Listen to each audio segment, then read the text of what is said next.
All right, so we're going to look at the layout for part number 7, the front of that object.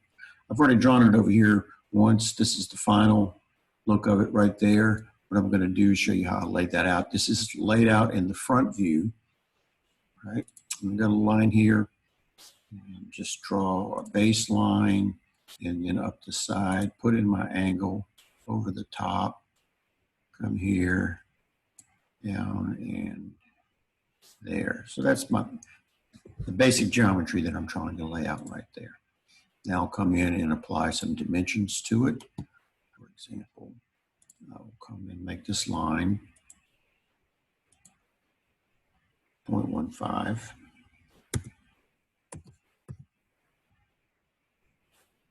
As you can see over here, if I zoom out a little bit, there's my dimensions. Okay. The dimension from here to here, make that 2.25.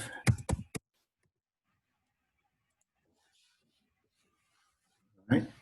Now with this line dimension correctly, I want to make this one the same height. There's different ways to have done that. Could have done it as I was sketching it out, but I'm going to do what's called to add a relationship. So I'm going to pick this line and this one, and I'm going to tell it to make them not parallel, equal. They're already parallel. Okay.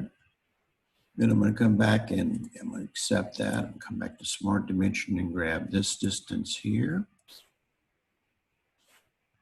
And this is 0.875. Take that. I'm going to dimension from here to here.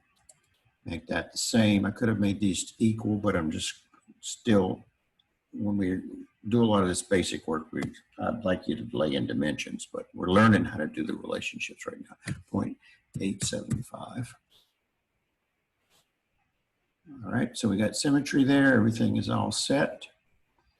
So we'll take that, we'll exit here, exit the Smart Dimension, and now I'm going to go into a center line. We've used line, but we're going to use a center line now because it won't have to be trimmed later. I'll show you that in just a second. We're going to start from the middle, and we're going to go up. I'm going to take it, right click, there it is.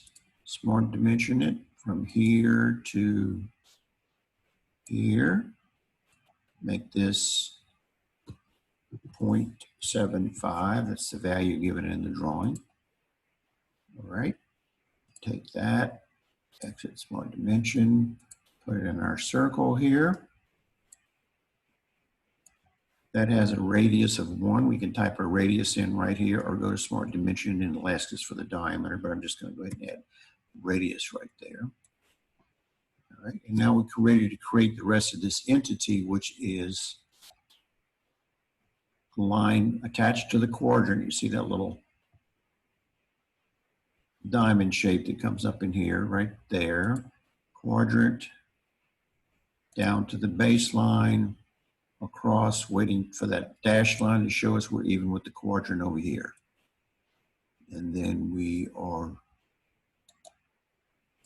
good on those lines. And we come to trim.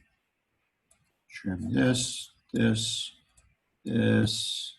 All of these lines in here get trimmed. We could leave our center line here because it's not part of the geometry of the piece. I'm just going to go ahead and take it out. All right. And this is ready to extrude. And we're going to go to the next video and show you what this looks like once it's extruded. So I'll take my trim off, hit exit.